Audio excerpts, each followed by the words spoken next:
जैसे तू है पास मेरे।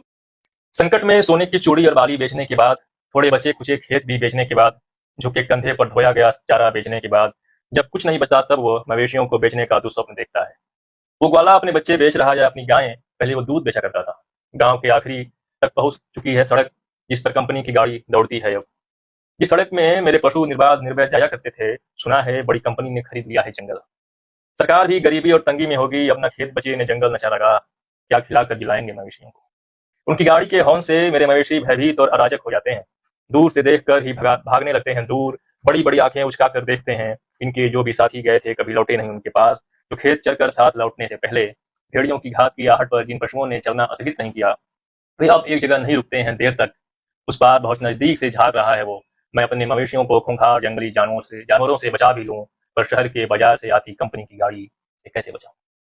एकदम तुम्हारी तरह। इतना बेतरतीब कि बताना मुश्किल हो कि तुम अब ज्यादा सुंदर लगती। इतना बेवजह कि तुम्हें चूमने की कोई वजह नहीं होती थी मेरे पास। इतना ही सहज की लड़ाई में भी तुम्हारा अचानक गले लग जाना। इतना अन्यमनस्क कि घंटों बाद पता चले कि तुम अब पास नहीं हो।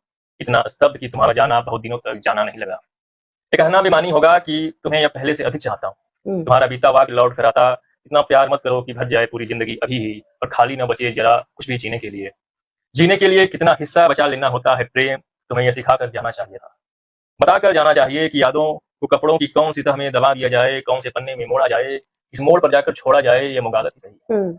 मैं देह से काट कर अलग भी करना चाहूं तब भी तुम्हारी स्मृति आत्मा की टहनी पर सूखी पत्ती सी लटकी रहती। स्मृति जिसे न खतों की तरह जलाया जा सकता है, न लॉकेट या अंगूठियों की तरह नदी में डुबोया जा सकता है, न नसों की तरह छुरी से काटा जा सकता है, न आंसुओं की तरह सुखाया जा सकता है किसी हवा में। हाँ वही, जिसके आगमन से हमारा चैन नहीं होता, न विदा पर हमारा कोई वश। वो आ सकती है कहीं भी कभी भी किसी भी वक्त, एकदम तुम्हारी तरह। ऐसी ये कविता है कमरा। एक बहुत अजीब किस्म की उदासी से भर जाता है मेरा कमरा। अचानक बहुत मायूस हो जाती हैं दीवारें। कमरे में धीरे धीरे रोशनी कम होने लगती है। दीवार के सफेद पेंट मनहूस हो जाते हैं। हर सेकंड लगता है कि अभी कुछ रहेगा। हर सेकंड लगता है कि अभी कुछ होगा। क्या ऊपर घनघनाता हुआ पंखा नीचे गिर जाएगा, क्या कि बिजली के तार सभी शॉर्ट कर जाएंगे, या चारों दीवारें गिर जाएंगी मुझ पर, या फिर अचानक नीचे की जमीन धंसती जाएगी, मेरे मन की तरह और भी भीतर धंस जाऊंगा, या फिर उससे भी भयानक होगा कुछ कि कुछ भी नहीं होगा, न दाएं न बाएं न ऊपर न नीचे न कहीं, कुछ भी नहीं। कुछ भी नहीं मतलब कुछ भी नहीं।